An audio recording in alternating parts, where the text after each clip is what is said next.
بسم اللہ الرحمن الرحیم۔ السلام علیکم۔ آج کی ویڈیو میں انتہائی اہم شیطانی وسوسے کے بارے میں بات کریں گے کہ اکثر ہمارے ذہنوں میں یہ سوال پیدا ہوتا ہے کہ اگر ہر چیز بنا کسی خالق کے پیدا نہیں ہو سکتی اور ہر چیز کا خالق اللہ ہے تو پھر اللہ کو کس نے پیدا کیا، وہ کیسا ہے اور کس چیز سے ہے؟ نعوذ باللہ۔ لہٰذا ان وسوسوں سے پریشان نہ ہو۔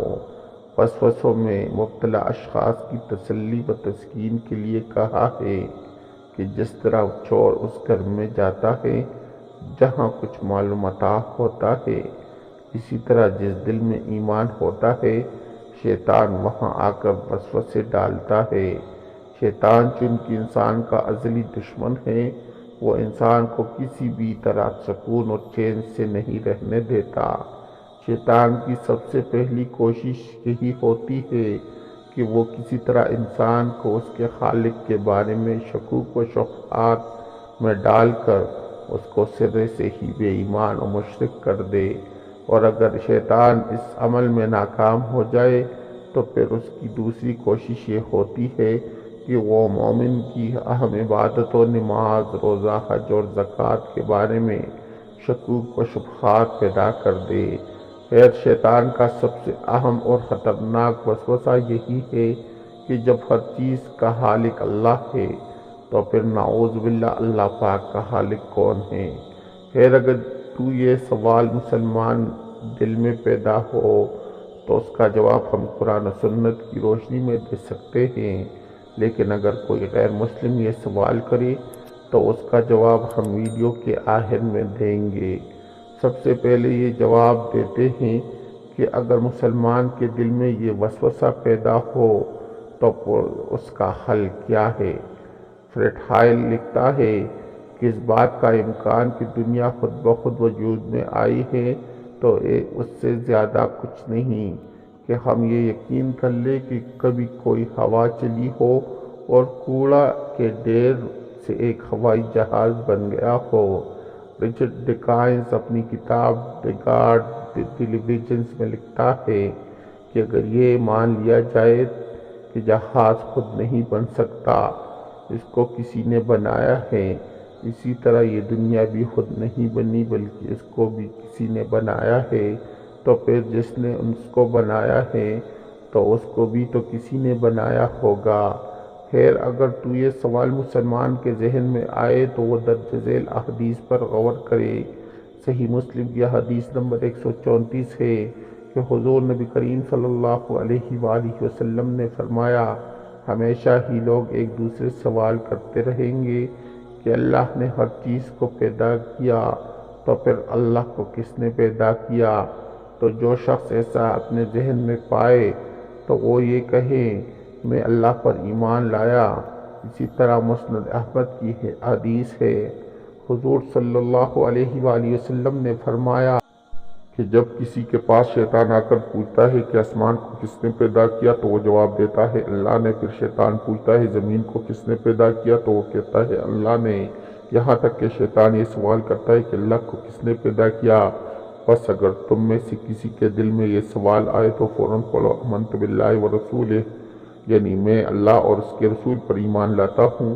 ایک دفعہ صحابہ کرام رضی اللہ تعالیٰ عنہم میں سے کچھ لوگ نبی کریم صلی اللہ علیہ وآلہ وسلم کی خدمت میں حاضر ہو کر عرض کرنے لگے کہ ہم اپنے دلوں میں کچھ خیالات ایسے پاتے ہیں کہ اللہ کو کس نے پیدا کیا اور وہ کیسا ہے اور کس چیز سے ہے، اور اس طرح کی اور چیزیں کہ جن کا بیان کرنا مشکل ہے، اس لیے کہ ہمیں معلوم ہے کہ یہ قبیح باتیں ہیں اور ان میں سے کوئی چیز بھی ایسی نہیں ہے کہ ہم اس پر اعتقاد رکھیں، بلکہ ہم جانتے ہیں اللہ قدیم ہے، ازل سے ہے، ہر چیز کا خالق ہے، مخلوق نہیں ہے۔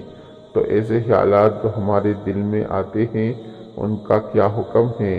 تو آپ صلی اللہ علیہ وآلہ وسلم نے یہ جواب دیا، یہ تو صریح ایمان ہے، اس لیے تم اس وسوسائس کو دل میں پانے کے بعد جھڑک دیتے ہو اور اس کو برا سمجھتے ہو تو یہ تمہارے ایمان کی علامت ہے۔ حدیث کا حاصل یہ ہے کہ جب کوئی مسلمان اس وسوسے کا شکار ہو تو اس کو دل میں دبا کر نہ رکھے، بلکہ فوراً اقرار کرے کہ میں ایک اللہ اور اس کے رسولوں پر ایمان لاتا ہوں اور شیطان مردود سے اللہ کی پناہ چاہتا ہوں۔ بعض حدیث میں بائیں طرف 3 دفعہ ٹوکنے اور سورۃ اخلاص پڑھنے کی بھی تلقین کی گئی ہے۔ اب سوال یہ ہے کہ اگر کوئی کافر، مشکر، منکر یا عقل پرست انسان یہ سوال کرے کہ ہر چیز خالق کے بغیر نہیں بنتی تو اللہ کا خالق کون ہے، تو ان لوگوں کو قرآن و حدیث سے جواب دینا بے سود ہے، کیونکہ وہ تو قرآن کریم اور سنت کی ہی انکاری ہوتے ہیں۔ لہٰذا ہم ان سے یہ کہیں گے کہ یہ سوال کرنا اصولی اعتبار سے باطل ہے، بلکہ فی نفس سوال ہی میں بھی تناقض ہے، کیونکہ اگر بالفرض محال اور جدلی طریقے پر یہ کہہ بھی دیا جائے کہ اللہ تعالیٰ کا کوئی خالق ہے تو فوراً دوسرا سوال پیدا ہوگا کہ اس پیدا کرنے والے کے خالق کو کس نے پیدا کیا، پھر پیدا کرنے والے کے خالق کو کس خالق نے پیدا کیا۔ اسی طرح ایک سلسلہ اور تسلسل نکل پڑے گا جس کی کوئی انتہا نہ ہوگی، جو کہ عقلاً محال بھی ہیں۔ سب سے پہلے ایسے سوالات کرنے والے یہ پوچھنا پڑے گا کہ تم اللہ کو خالق مانتے ہو؟ اگر وہ ملحد ہو تو اس سے پوچھا جائے کہ کیا یہ بغیر کسی پیدا کرنے والے کے خود بخود پیدا ہو گئے ہیں یا خود پیدا کرنے والے ہیں؟ اب کوئی بھی عقل رکھنے والا شخص یہ نہیں مان سکتا کہ اس نے خود کو خود ہی پیدا کیا ہے، اور نہ ہی ماننا جا سکتا ہے انسان خود بخود پیدا ہوتے جا رہے ہیں۔ لا محالہ یہ ماننا پڑے گا کہ کوئی خالق ضرور ہے اور وہ اللہ ہی ہے۔ چنانچہ جب یہ واضح ہو گیا تو وہ بغیر خالق کے پیدا نہیں ہو سکتے، اور انہوں نے خود کو پیدا کیا تو متعین ہو گیا کہ ان کو پیدا کرنے والا اور انہیں وجود میں لانے والا کوئی نہ کوئی ضرور ہے۔ پھر جب یہ کافر، مشرک، ملحد، مجنون اور بے عقل یہ تسلیم کر لیتے ہیں تو ہم ان سے دوبارہ سوال کریں گے کہ کیا خالق مخلوق ہو سکتا ہے؟ ہرگز ہرگز نہیں، کیونکہ اس سے اجتماع نقیضین لازم آئے گا۔ ہم مزید کہہ سکتے ہیں کہ خالق کے سلسلے میں اصل وجود، کیونکہ اگر عدم اصل ہوتا تو وہ کائنات کو پیدا نہیں کر سکتا، جیسا کہ گزشتہ دور میں ہم بیان کر دیا گیا ہے کہ معدوم کا خود کو پیدا کرنا ہی محال ہے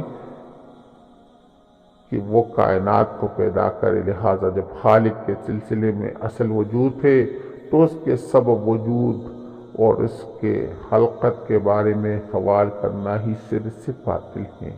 اسی طرح اللہ رب العزت کی ذات ازلی ہے اور اس کا وجود اس کی ذات سے کبھی جدا نہیں ہو سکتا۔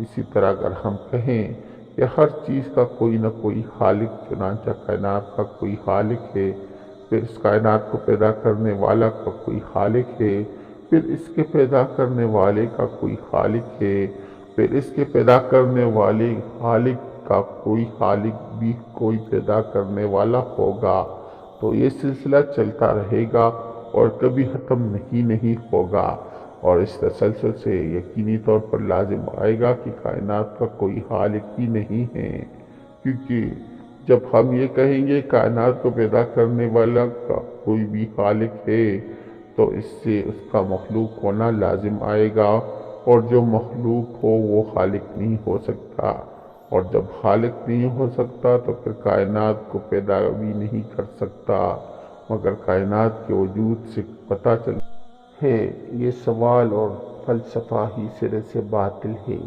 کیونکہ کائنات کے وجود کا مطلب ہے کہ اس کا کوئی خالق، اور جو خالق ہوگا وہ مخلوق نہیں ہو سکتا۔ خلاصہ کلام یہ ہے کہ اصولی طور پر یہ سوال باطل ہے، بلکہ فی نفس سوال ہی میں تناقض ہے، کیونکہ خالق کو کسی نے پیدا نہیں کیا، بلکہ وہ اپنے سوا سب کا خالق ہے۔ یہی بات عقل اور منطق کے موافق ہے اور وہ خالق اللہ تعالیٰ ہے۔ لہذا ان تمام وسوسوں سے بچنے کے لیے مذکورہ نبی نصاب پر عمل کیا جائے اور ساتھ ہی ساتھ نیچے دی گئی آیات کا تلاوت کیا جائے تو انشاءاللہ ہم ایسے وسوسوں سے بچ سکتے ہیں۔ اللہ پاک ہم سب کو اپنے حفظ و امان میں رکھے۔ ہم شیطان مردود سے پناہ مانگتے ہیں۔ یہ اللہ پاک ہمیں تمام شیطانی شکوک و شبہات اور تمام شیطانی وسوسے سے دور رکھنا۔ بے شک تو ہی ہر چیز کا خالق و مالک ہے۔ ہم پر رحم فرما اور ہمیں شیطان کی شر سے ہمیشہ محفوظ رکھنا۔ کمنٹ سیکشن میں آمین لکھنا مت بھولیے گا۔ معزز دوستو، اگر آپ لوگوں کو میری ویڈیو اچھی لگی ہو تو میرے چینل کو سبسکرائب کریں، اس ویڈیو کو لائک کریں اور دوستوں کے ساتھ شیئر کریں۔ شکریہ۔